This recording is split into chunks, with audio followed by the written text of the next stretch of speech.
Bonjour, ici Piano San Giorgio, bienvenue dans mon bureau.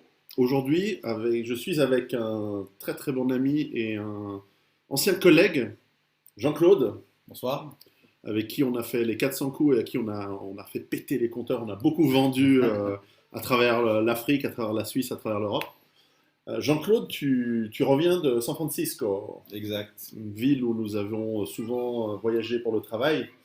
Raconte-nous un petit peu comment cette ville évolue et comment cette ville a changé ces dernières années. Ok, écoute, on voulait déjà faire cette vidéo depuis un bon petit moment parce que je suis rentré fin septembre. Mais comme tu as un agenda de ministre et moi aussi, bon, on va parler de choses où vraiment ça va être des tendances à long terme. Alors vraiment, on n'est pas en train de simplement commenter l'actualité au jour le jour. Alors San Francisco, une ville que tu connais bien, que je connais bien, on y allait en général une fois par année. Mais là, on commence à sentir que depuis 2008, il y a eu certains changements qui se sont opérés à San Francisco. Alors, le premier, c'est qu'avec la crise en 2008, San Francisco a commencé à perdre énormément de revenus de ses taxations, etc. Et ont mis un programme incitatif pour attirer la nouvelle vague de start-up au centre-ville, parce qu'elles étaient normalement, le high-tech était vers le sud, c'était dans la vallée. Et là, on a vu qu'effectivement, toute la nouvelle vague des LinkedIn, Airbnb, Salesforce, où j'ai Salesforce, travaillé. Uber, etc., effectivement, est en plein centre de San Francisco. Et avec ça, ce qu'on constate, c'est que vraiment, et c'est un peu emblématique de ce qu'est devenu les États-Unis, on commence à voir les deux extrêmes se côtoyer, mais de manière très, très, très proche. Alors, on voit effectivement de nouvelles bâtisses qui sont en train de se construire en plein centre, avec des lofts à 50 millions de dollars. Et juste en bas, il y a un type qui habite dans un carton. T'en as acheté combien? et, euh, et Des puis, cartons ouais, les ou des cartons, parce lofts? que les lofts de 50 millions, j'en suis très très loin. Et ça, effectivement, ce concept c'était les États-Unis, qui étaient un pays dans les années 50, après la Deuxième Guerre mondiale, s'est construit sur une middle class qui avait besoin de consommer, etc. On sent vraiment un appauvrissement énorme de cette middle class. Aujourd'hui, plus de 45 millions de la population sont sur des food stamps. Et il y a ce concept effectivement du winner takes it all. Alors dans ce contexte-là, moi j'étais au San Francisco cette Comme fois-ci. on en plaisantait tout à l'heure en parlant du fait que ça ressemble, qu'il y ait des riches dans le même immeuble ou des gens très très pauvres, ça Ouais. ressemble à l'Égypte. Où L'Égypte ça ou ressemble. d'autres pays africains qu'on a connus. Ouais. Voilà, exactement. Et où exactement le winner takes it all, pour Exact. d'autres raisons, c'est plutôt des raisons de force, Ouais. mais là c'est de la force économique. C'est-à-dire que Exact. ceux qui ont la capacité de concentrer la richesse et le pouvoir créent une telle dislocation, et en plus par la technologie, qu'ils peuvent se permettre des bonus parce que leur valeur ajoutée, en tout cas dans le monde d'aujourd'hui, elle est Ouais. juste gigantesque par rapport au type qui ben, il n'a pas fait des études, il a pas eu Et ça le va, bon et ça placement. va aller en s'empirant. Forcément. On va y arriver. Alors, moi, j'étais dans le cas, cette fois-ci, je n'étais pas pour des raisons professionnelles, j'étais dans le cadre d'un programme de formation avec la London Business School. On a différents modules, et un des modules était sur l'innovation. Ce module-là se donnait effectivement à San Francisco. Et dans ce cadre-là, on a eu plusieurs sociétés qui sont venues nous parler, dont on a eu Uber. Il n'y a pas besoin de présenter Uber, fait suffisamment de fois dans les médias. Et ils sont venus nous expliquer effectivement le modèle, etc. Alors Uber, ce qu'il faut comprendre, c'est que c'est une société qui n'est pas encore cotée en bourse. Mais c'est une société qui est valorisée à 51 milliards de dollars. Il faut se rendre compte, c'est juste une plateforme logistique. Hein. C'est un bout de code qui a été développé. Alors c'est très intéressant de voir le business model de Uber. Et c'est là où tu comprends effectivement le concept du winner takes it all. Parce que la première chose que j'ai faite, moi, c'était de downloader l'application et d'utiliser. J'ai fait une quinzaine de trajets au centre de San Francisco. Et la première chose que j'ai faite, c'est. Moi, je pensais à l'époque que c'était juste des petits jeunes qui se faisaient un petit peu de revenus à côté. Pas du tout. Les 15 chauffeurs que j'ai pris, tous travaillaient à plein temps. Tous. Okay, des jobs assez précaires. Deuxième question que je leur posais, vous travaillez en moyenne combien de temps par jour? Alors, ils sont en moyenne entre 11 et 12 heures par jour. Okay. Ok. Et là, on voit maintenant la perversité du modèle. Combien ils gagnent? Alors voilà, on va y arriver. Parce que dans le modèle de Uber, ce qu'ils font, c'est que avec leur moteur de calcul et leurs algorithmes, c'est eux qui dictent le prix de la course. Voilà le nombre de taxis qu'il y a, la distance, etc. L'offre et la demande. L'offre et la demande, et ils créent un prix au vol. Et sur ce prix-là, c'est le prix que tu vas payer, mais ils vont ponctionner au conducteur, ils vont le ponctionner 25%. Alors, ils ont réussi à extraire la partie la plus juteuse de la transaction en s'affranchissant totalement de toutes les contraintes. C'est-à-dire pas d'employé, Et des coûts pas du taxi, de la d'employé, bagnole. pas de voiture, pas d'entretien, pas d'essence, rien. Et alors, on voit de nouveau, alors pour que ce modèle du winner takes it all, où tu as 1% de la population qui détient 80% des richesses, fonctionne, il faut qu'il y ait effectivement tout un pan de la population qui sont pratiquement corvéables à merci. Et le problème, c'est que ce n'est que le début, parce que si tu vois maintenant ce qui est en train d'arriver avec les voitures connectées, les Google Cars, etc., dans 4-5 ans, tu n'auras même plus besoin de ces gens-là. Et t'en fais quoi? Ils vont aller aussi augmenter le nombre de personnes qui sont sur des food stamps. Alors voilà, un peu ça a été un grand domaine que je voulais aborder avec toi, c'est effectivement ce concept de concentration du pouvoir aux États-Unis dans les mains de quelques très très très puissants au détriment d'une population qui est en train de s'appauvrir. Et on le voit dans la rue aujourd'hui. L'alternative, c'est le socialisme. C'est-à-dire qu'à un moment, tu empêches les gens d'innover par la ponction, tu les empêches d'être physiquement présents, parce que nous on les connaît, les Larry Ellison, les Mark Benioff, alors il y a des enculés, il y en a des sympas. Mais l'idée de base, c'est que quand tu as une idée qui te permet de casser les chaînes d'intermédiaires, de désintermédiariser. Tu te souviens, Don Tapscott en parlait déjà il y a 20 ans. La désintermédiation le fait de tuer les intermédiaires permet d'avoir ou de fédérer des services directement avec les clients. Cette technologie que les clients plébiscitent, puisque finalement ils finissent par payer moins cher, ils le font tout en sachant qu'ils détruisent des pans entiers de l'économie. Alors l'ultralibéral va te dire, ces gens qui étaient dans ce pan de l'économie qui va disparaître, ils avaient qu'à réfléchir et ne pas faire chauffeur de taxi, ne pas faire un des métiers que tu n'as pas vraiment le choix, c'est pas des choix de carrière, c'est juste parce que tu les fais, parce que voilà. Mais si tu fais du socialisme où tu dis non, on interdit, on est obligé de faire en sorte que les prix sont plus chers et les gens qui créent la richesse, ils vont ailleurs. Voire avec Internet, ils vont quand même faire l'application et elle va quand même niquer l'économie sans que tu puisses rien y faire parce que c'est très compliqué. Je pense que ce qu'on est en train d'assister, c'est que autant le système communiste s'est effondré dans les débuts des années 90, fin des années 80, est arrivé à sa chute, je pense que le système ultra-capitaliste est en train d'arriver à sa chute.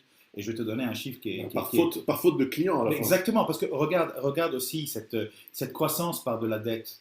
Si tu penses dans les années 50, $1 de dette donnait 2,5 $ de croissance. Aujourd'hui, $1 de dette donne 3 centimes de croissance. Ça veut dire que le système s'est complètement épuisé. Oui, c'est fini. C'est fini.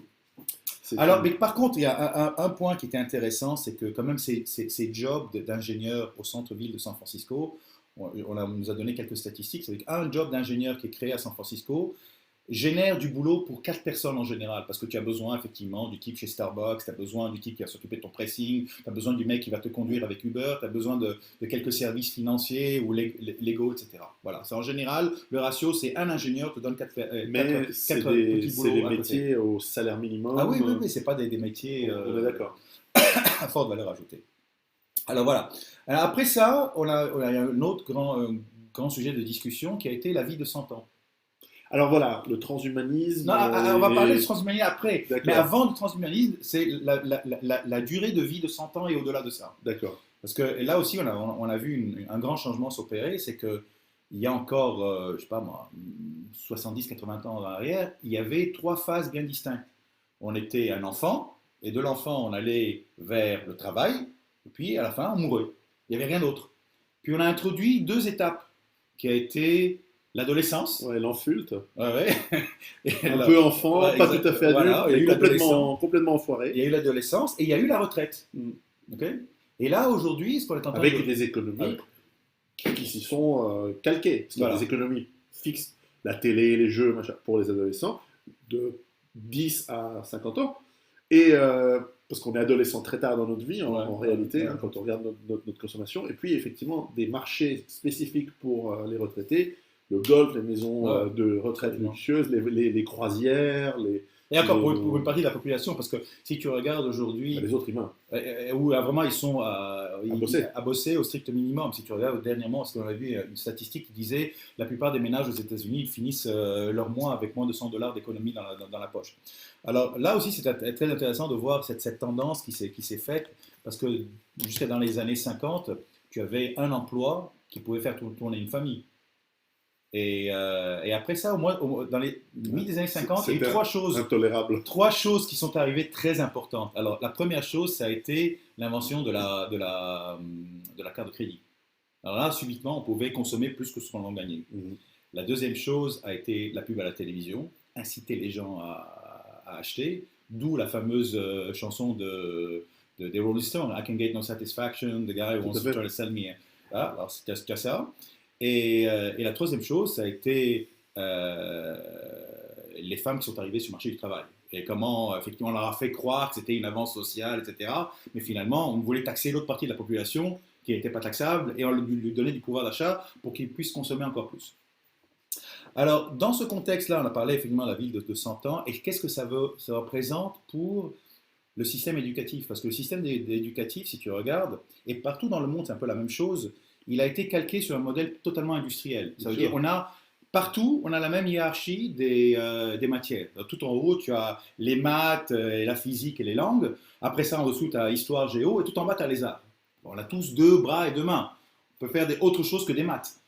Mais on avait effectivement besoin d'avoir beaucoup d'ingénieurs, etc. Mais le problème, c'est qu'aujourd'hui, il y en a une pléthore. Et de plus en plus, beaucoup de ces jobs-là, on va arriver au transhumanisme, hein, vont être remplacés par des robots. Alors, il est peut-être temps de commencer à revoir ce système-là, et peut-être les maths ne sont pas faits pour tout le monde, et vraiment commencer à pousser les gens à utiliser leur imagination. Hein. Parce qu'à travers ce système d'éducation très rigide, beaucoup de gens rentrent et perdent leur capacité d'imaginer, d'inventer, d'être créatifs. Et les jobs de demain, ça va être les gens qui vont être capables d'effectivement manier le rationnel et l'émotionnel en même temps. Aux États-Unis, quand j'habitais dans la région de San Francisco, on voyait clairement des écoles autour de Palo Alto, Atherton, etc., pour des gens très riches, qui limitaient l'utilisation des tablettes, des ordinateurs. Steve Jobs l'avait interdit pour ses enfants. Qui sont très dans l'esprit, par exemple, des écoles Montessori, où on leur donne beaucoup de créativité aux enfants, on les laisse jouer, etc. Mais pour la majorité des gens, c'est l'enseignement de l'ignorance, c'est des sujets complètement cons, genre il y a le mois de l'histoire black aux États-Unis. Qu'est-ce qu'on a à foutre de l'histoire black, quoi? Je veux dire, ça n'a pas de sens, quoi, surtout aux États-Unis. Au lieu d'apprendre, en fait, on les apprend à devenir des bons petits esclaves politiquement corrects, soumis, ça c'est le plus important, soumis à l'autorité, soumis à la règle que tu dois bosser sans te plaindre. Et finalement, ce qui est un vieux système d'apprentissage qui est obsolète, parce que justement, si les gens riches voulaient que leurs enfants soient efficaces dans ce système-là, ils y seraient, mais ils n'y sont pas, ils sont ailleurs.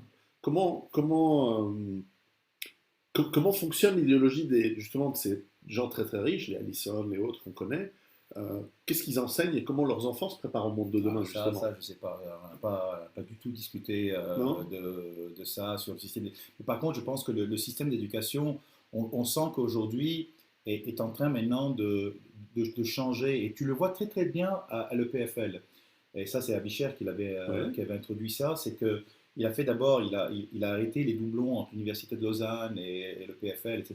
Et après ça, il a commencé à se dire, si on doit vraiment résoudre les problèmes des prochaines décennies, on doit commencer à croiser les disciplines.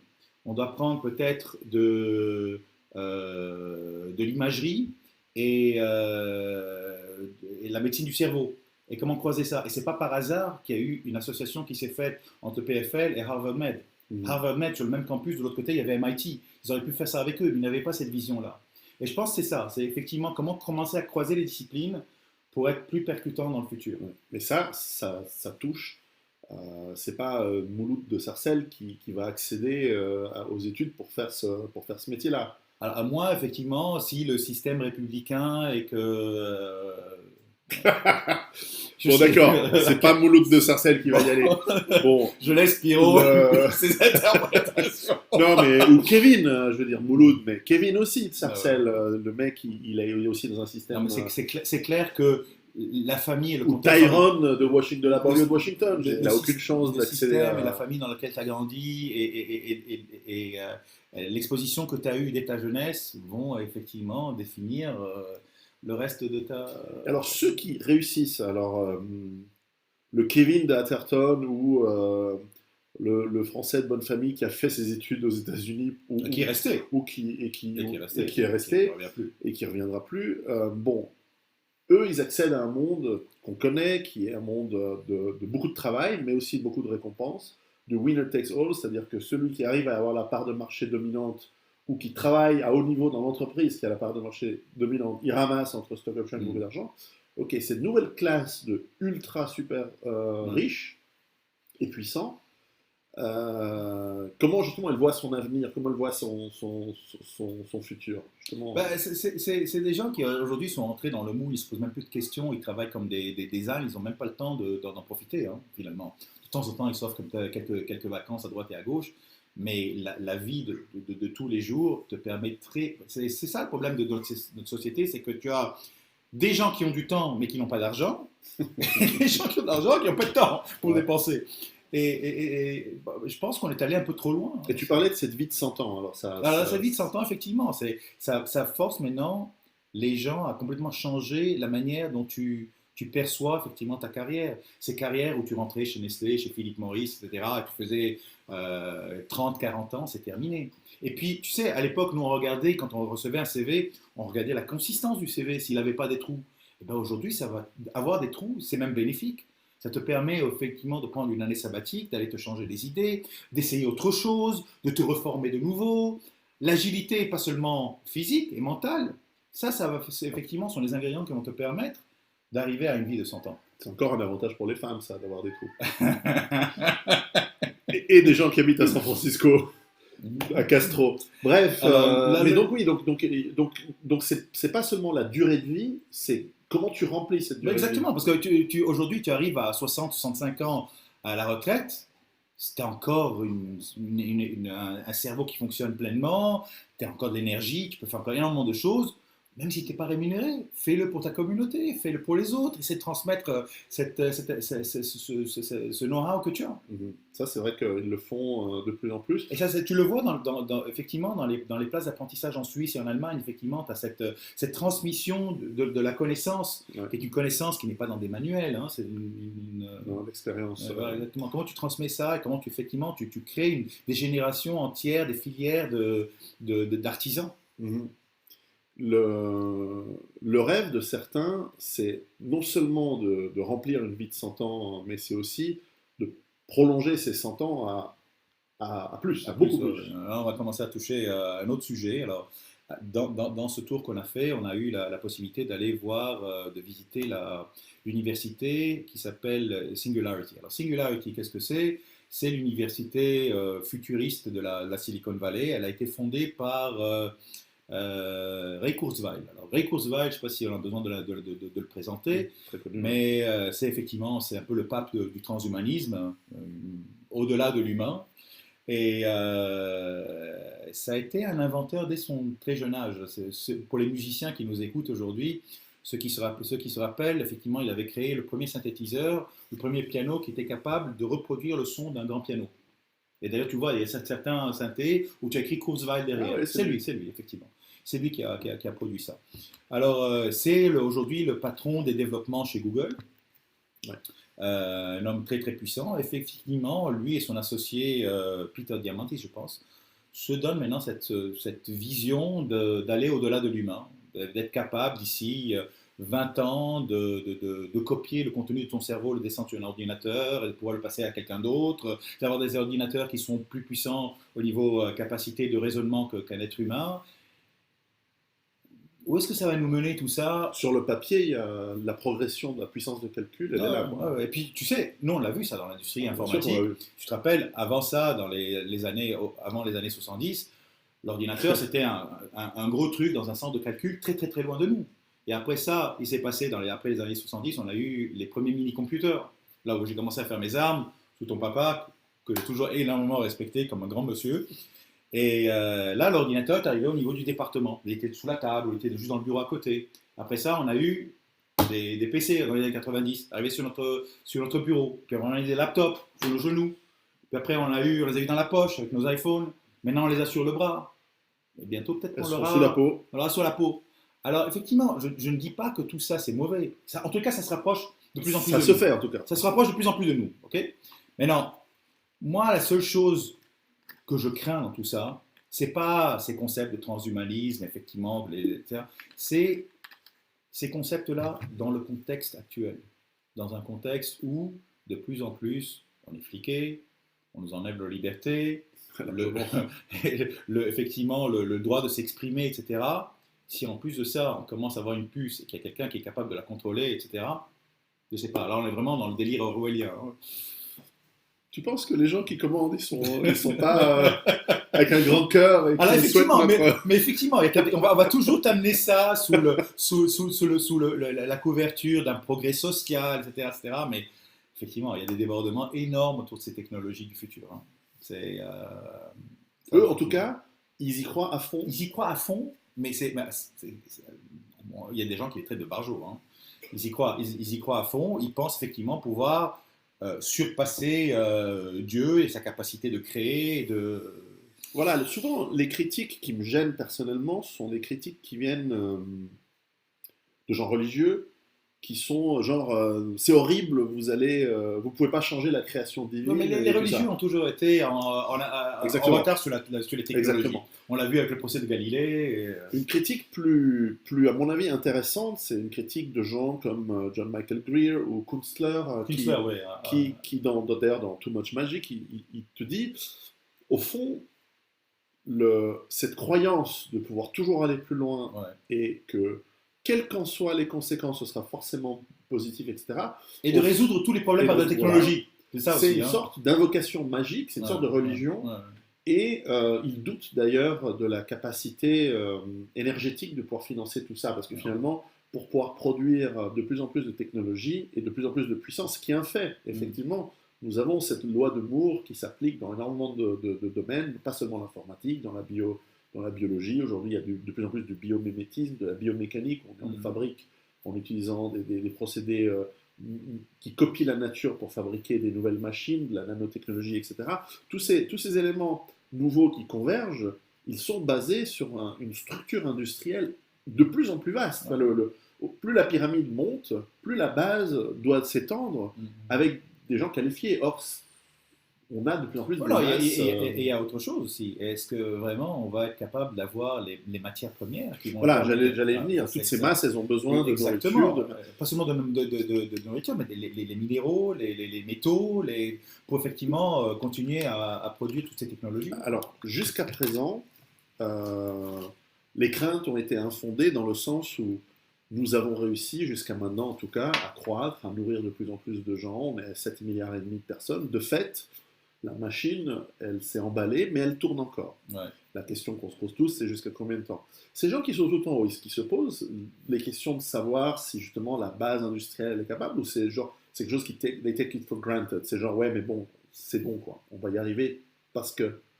Je doute vraiment de leur capacité à réfléchir de manière humaine, ces gens-là. Ces super puissants-là ont formé aujourd'hui une oligarchie. Hein. On sait très très bien. On n'est plus vraiment... Ils se connaissent entre eux. C'est eux qui tirent les ficelles. Ils ont tellement de moyens qu'ils sont capables de... Vraiment, ils ont des lobbyistes partout. Et pas seulement aux États-Unis. Maintenant, au niveau de la communauté européenne, c'est la même chose. Grand doute. Vraiment. Tu m'as dit que tu as essayé un peu de les challenger, de leur lancer un peu. Je les ai challengés sur certaines de ces questions-là, effectivement. Est-ce que allons-nous avoir les métaux et les ressources nécessaires pour y arriver? Une autre question que j'avais posée, parce qu'on avait des gens de Mars qui font partie du même programme, et quand on les avait vus en Chine, là... Mars, la société. Hein. Effectivement, 35 milliards de chiffre d'affaires avec des croquettes de chiens, des chocolats, des chewing-gums. Et eux, effectivement, ils t'expliquent... Tout dans le même paquet qu'on donne aux enfants. Et il t'explique effectivement que la planète, on va bientôt arriver à 9 milliards, qu'il faut trouver des moyens de les nourrir, etc. Oui. Et je leur ai posé la question, et les OGM? Il dit, mais monsieur, qu'on soit très clair, hein, on ne nourrira jamais 9 milliards de personnes sur la planète sans OGM. Ouais, donc OGM. Voilà. Après, c'est le pompier pyromane, hein, il y a un peu une logique répétitive. Bon, après, moi, je ne suis pas certain que leur logique est juste là-dessus, mais à vrai dire, si on veut se faire l'avocat du diable, et dans le transhumanisme et dans les OGM, ce sont des choses qui sont anciennes. C'est-à-dire qu'à partir du moment où, par exemple, à partir du moment où on a commencé à faire des plombages dans nos dents, à partir du moment où, la semaine prochaine, je vais me faire opérer de la cataracte, Déjà. ouais, déjà, je suis un jeune vieux. Mon Dieu. Et bon, on est déjà bionique dans un certain plan. On a déjà des augmentations à partir du moment où on a des transplantations, Mais ils veulent vraiment aller Voilà. beaucoup, beaucoup plus loin, là, carrément, être capable de te. Ce qui est très intéressant avec ça, c'est que si tu veux savoir à quoi ça va ressembler, regarde les films d'aujourd'hui. Dans les années 70, on regardait Frankenstein, il coupait un mec, un bras, etc., il le recousait, ça donnait un être humain. Et bien, on n'est plus très loin aujourd'hui de ça. Tu avais Knight Rider, le mec qui parlait à sa voiture et l'arrivée, etc. Google Car et Apple Watch, on n'est plus très loin de ça. C'est vrai. Alors, si tu veux savoir effectivement à quoi ça va ressembler, regarde ce que produit Hollywood en ce moment. Et puis, tu as toute une série de films qui sont en train d'arriver. On a eu d'abord les plus basiques comme Matrix et Robocop, etc. Mais on commence à voir d'autres qui s'appellent. On a eu Lucy avec Scarlett Johansson. Lucifer, c'est un concept un peu luciférien. Et il y en a plein d'autres. Tapez transhumanisme Hollywood, vous allez voir la liste des films qui sont en train de nous préparer gentiment. Intéressant ces derniers temps. Ouais, ils sont en train de nous préparer gentiment, effectivement, à cohabiter avec ce monde des machines. Il y en avait un récemment, les cinéphiles le trouveront facilement, où il y avait ce jeune informaticien qui était amené chez le patron, qui était un genre, c'était un genre de Google, qui habitait dans une maison recluse. C'était un mélange de Bill Gates et de Steve Jobs, ou pas quoi. Voilà, ouais. Et qui avait une femme qui en fait était un robot et qui avait sélectionné un de ses employés pour tester ce robot, pour voir s'il se rendait compte, le fameux test de Turing, pour savoir s'il se rendait compte si ce robot, enfin s'il se rendait compte que cette femme c'était en fait un robot ou pas. Ouais. D'ailleurs, scène qu'on retrouvait dans Blade Runner, à un moment déjà, un vieux truc de Philip K. Dick des années 60, je crois. Ouais. Et c'est vrai qu'aujourd'hui, la science-fiction qu'on a connue se rapproche de la réalité. Ouais, mais maintenant, je ne sais pas si tu as vu dernièrement cette dernière société qui s'appelle RealDolls.com. Ah oui, c'est vrai. Ouais, ça, c'est de la folie. Alors, tu commandes la femme avec les formes, avec le look que tu veux, et puis ils te la produisent, et puis... Et elle parle ah, ça, je sais pas. Surtout pas. Franchement, on va s'arrêter là. Surtout pas. Je crois qu'on va s'arrêter. Bref, et donc alors voilà, c'était un peu pour faire avec toi. Non, mais c'est intéressant. Donc, quand tu leur as posé les questions de y a-t-il suffisamment d'énergie, etc., pour eux, c'est genre. Ils take it for granted. Ouais, c'est évident qu'il y en aura. C'est évident, c'est même pas poser la question. Voilà, c'est ça. C'est ça. C'est comme ça que. Ou alors, on trouvera d'autres alternatives. Matrix, tu as les mecs en batterie pour. Mais leur but, c'est quoi? C'est en fait se dire, c'est un challenge intellectuel qui devient réel, c'est de dire, au fond, on a commencé avec les plombages pour les caries et on va finir par prendre nos cerveaux, les mettre dans des machines, ou alors changer nos corps pour pouvoir vivre 150, 200 ans immortels. Ce qui en soi ne me choque pas, hein. Je veux dire, bon, après tout, qu'on y essaye, hein, tant pis. Mais le corollaire de ça, et toi, est-ce que tu le ressens, c'est qu'au fond, au bout d'un moment, par définition, tu as une humanité 2.0 qui est, comme dans Gattaca, pour ceux qui ont vu cet excellent film, objectivement supérieure, de fait. Ouais. Mais ils n'en parlent pas. Jamais, ouvertement, ils ne vont jamais en parler. Ils vont toujours t'expliquer que c'est effectivement pour le bien de l'humanité, c'est pour faire avancer la science, c'est pour ci, c'est pour ça. Bon, les communistes disaient ça aussi, les nazis disaient ça aussi. Mais qu'ils aient après ça, effectivement, un plan derrière la tête. Tu sais, on vit un peu l'endettement, un esclavage par la dette, ça va être peut-être l'esclavage par de la technologie aussi, c'est tout à fait possible. Hein. Bon, après, c'est sûr que d'un point de vue basique, hein, je sais pas, lorsqu'on rencontre, on serait mis face à face d'une personne qui est objectivement plus intelligent, physiquement plus costaud, euh, capable de vivre plus longtemps et immensément plus riche, objectivement, toi, tu es un singe par rapport à un homme. Donc, c'est un peu tout d'un coup, tu descends d'un cran dans l'évolution à partir du moment où il y a quelqu'un qui continue. Alors, on évolue tous constamment. Ça, c'est l'être humain, il évolue. C'est pour ça qu'on a des différences entre les ethnies qui se sont développées en fonction d'environnements différents. Il y a une différence entre le Suédois de 2 mètres et le Pygmée d'1 m 40. Je veux dire, c'est comme ça. Mais quand, dans un discours humaniste qui est celui de l'humanité aujourd'hui, alors c'est un discours poudre aux yeux, mais on est d'accord qu'il y a ce discours, là on risque de faire un décollage. Quoi. Si ces rêves... Il arrive, regarde la pyramide, elle était très flat aux États-Unis, elle est en train de devenir une colonne. Colonne, voilà.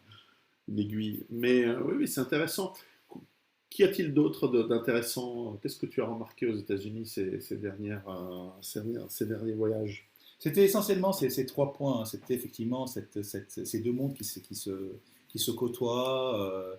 Effectivement, cette technologie en ébullition, ce concept de winner takes it all et l'impact que ça a sur effectivement. Je n'ai jamais vu autant de mendiants dans les rues. À San Francisco. Je n'avais jamais vu ça avant les années. Et pourtant, c'était une ville avec pas mal de mendiants déjà à la base. Oui, mais en plein centre, dans les quartiers d'affaires, etc., tu voyais rien. Et ça vit avec des gens qui sortent avec leur café à $9. Ouais. Et puis le type qui essaie d'avoir 2 cents pour survivre. Ça choque pas plus que ça les gens, visiblement. Non, mais c'est pas un pays socialiste, tu sais, les États-Unis. Non, mais ça, c'est un de leurs bons côtés. Ah, mais ça, c'est moi, je trouve que c'est un bon côté, ça, le côté de... Au bout d'un moment, tu bosses, tu y arrives. Le problème, c'est quand tu n'as pas les possibilités. C'est quand les portes se ferment. Et puis les gens commencent ça, c'est injuste. Et puis les gens commencent à sentir. Hein, à l'époque, tu dis yeah, work hard, make it. Là maintenant, c'est work very hard and you hardly make it, you know. Ouais. Tu avais effectivement, à l'époque, c'était un salaire faisait tourner une famille, après c'était 2 salaires faisait tourner une famille. Aujourd'hui, c'est 2 salaires avec une grosse dette et on n'y arrive même plus. Tu as des gens qui en sont endettés pour faire leurs études, ils arrivent à la retraite, ils n'ont même pas fini de payer les prêts de leur... Ouais, j'en connais. Donc ça devient débile, it beats the purpose. Voilà. Oui, c'est intéressant Quand est-ce que sera la prochaine fois que tu vas aux États-Unis? Je pense l'année prochaine. Bon, peut-être qu'on fera un checkpoint. Et on verra un petit peu. En attendant, en Suisse, on se prépare. Exactement. On se prépare. Préparez-vous. Merci Jean-Claude. À bientôt. À bientôt. Ciao.